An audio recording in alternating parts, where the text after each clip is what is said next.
J4 Cadence Infopromo.com. Je suis votre présentatrice en Bala et toujours ravie, toujours heureuse de vous retrouver encore pour cette émission des témoignages. Avant tout, j'aimerais aussi vous rappeler, parce que la répétition c'est la meilleure des sciences, que très bientôt nous aurons notre plateau télé à Paris afin de recevoir tous les serviteurs de Dieu, toutes les personnes qui ont la parole de Dieu dans leur cœur afin de les propager encore à travers votre chaîne 1J4 Cadence Infopromo. Maintenant, nous allons passer à ce témoignage. Ce témoignage de Jackie qui a eu un problème de surpoids. Nous savons que nous les femmes, nous avons toujours des problèmes avec notre beauté. On veut être un peu mince, tout ça à cause de ce que nous voyons à la télé. Mais vous savez, la sœur Jackie avait un problème de poids qui n'était pas normal. Elle avait aussi une influence démoniaque. Je vous invite donc à suivre ce témoignage et je vous retrouve juste après. J'étais sans force. Vous n'avez aucune énergie quand vous n'avez pas la santé. Vous ne contrôlez plus rien. C'était un véritable combat.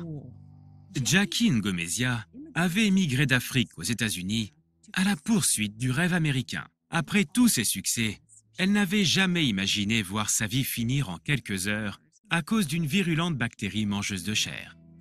Sur 10 personnes qui contractent cette bactérie, 7 meurent dans les 24 heures.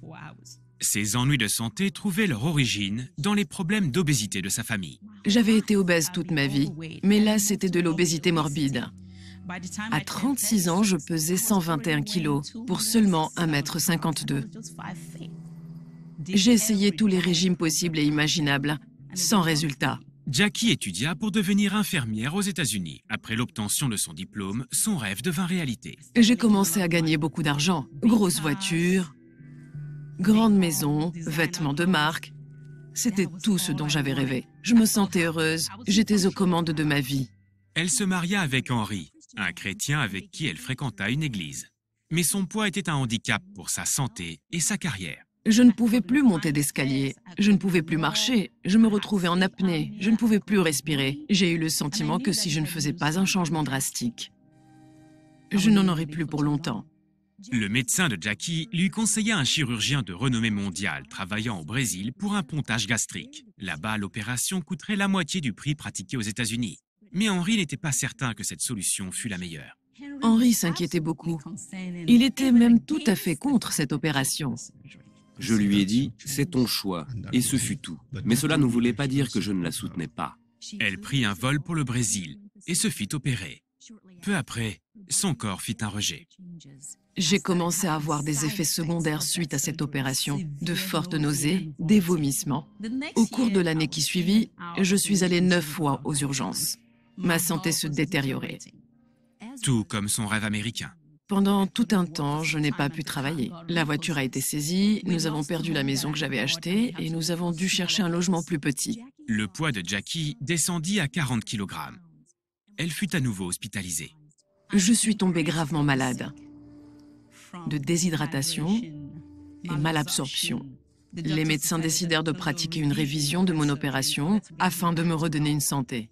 Mais avant cette opération, une nouvelle complication surgit et Jackie dut être transférée dans un centre médical d'urgence. Quand je me suis réveillée à l'hôpital, je n'ai pas compris où j'étais.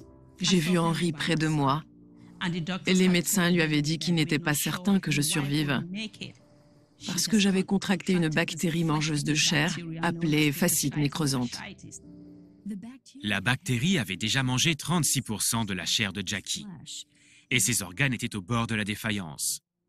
Henri appela immédiatement leurs amis et le Club 700 pour qu'ils prient pour Jackie. Henri a toujours été un homme de foi. Nous n'avons pas cessé de prier. Nous avons assailli le ciel par nos prières. Tandis qu'il continuait de prier, Jackie comprit que le combat n'était pas que dans le monde physique. J'étais allongée dans le lit et au-dessus de moi, j'ai commencé à voir des choses qui me semblaient réelles. J'ai vu beaucoup de personnes que j'avais connues en Afrique et elles étaient avec un sorcier. Ce sorcier était entièrement vêtu de noir. Ils menaçaient de tuer Jackie avec une machine qu'ils avaient avec eux.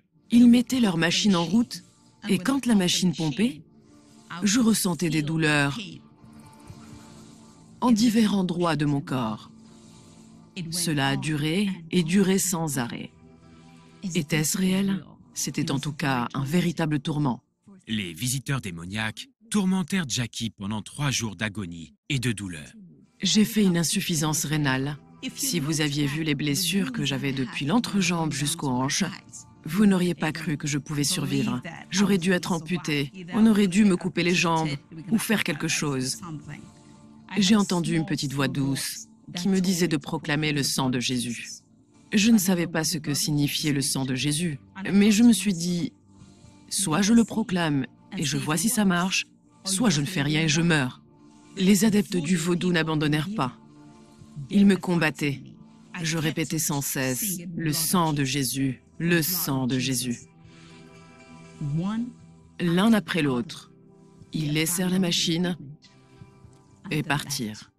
La douleur et la bactérie quittèrent également le corps de Jackie, au plus grand étonnement du corps médical. Je me suis dit, waouh, ça a marché. Le sang de Jésus doit être puissant. Ça a été une grande révélation pour moi. Jackie commença le long chemin de la guérison. Pendant les 2 ans de convalescence, en même temps que je m'en remettais physiquement, je grandissais spirituellement. J'ai développé une faim pour les choses de Dieu et le surnaturel. Plus je cherchais Dieu, plus les choses s'amélioraient. J'ai alors dit, Seigneur Jésus-Christ, viens dans mon cœur. Je fais de toi mon sauveur. Et Seigneur, pardonne-moi mes péchés. Et à partir d'aujourd'hui, je vais vivre pour toi. Jackie est pleinement guérie à présent. Avec Henri, elle raconte son histoire miraculeuse pour partager l'amour de Dieu autour d'elle. Il y a partout des gens qui ont besoin de connaître la grâce de Dieu qui sauve et sa puissance de guérison. C'est un vrai miracle et seul Dieu peut le faire.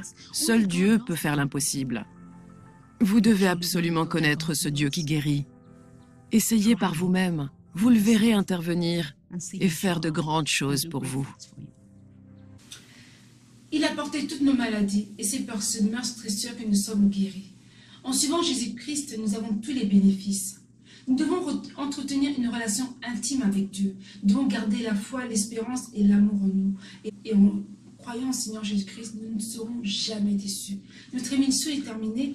Je vous invite à tous ceux qui ont des prières, qui ont besoin de conseils. N'hésitez pas à nous contacter. Nos cordons spirituels, pasteur Daclo, qui est à l'église de la puissance du Saint-Esprit à Paris, et le prophète Luc d'Alimenter avec la foi, avec l'église, la foi audacieuse, lui aussi sont là pour vous conseiller, pour vous donner des conseils concernant la parole de Dieu. N'hésitez pas à nous contacter afin que nous puissions vous mettre en contact avec le pasteur Daclo et le prophète Luc d'Alimenter. Je remercie le boss des boss, mon mari Paty Libondas, qui est toujours là, qui nous coach, qui me coach, ainsi que Tison Bans, qui est en Allemagne, l'homme d'affaires, je nomme l'homme d'affaires qui ne laisse rien passer. Tout droit, avec lui, on file droit. Voilà, Alain Moi, Mireille Moi, qui est à Bilbao, ainsi que Doliki Wanzenza, bientôt, un J4 avec Doliki Wanzenza. Vraiment, je vous remercie d'avoir suivi notre chaîne et je vous dis à très bientôt pour de nouveaux témoignages. À très bientôt sur votre chaîne préférée, un J4 Cadence, infopromo.com.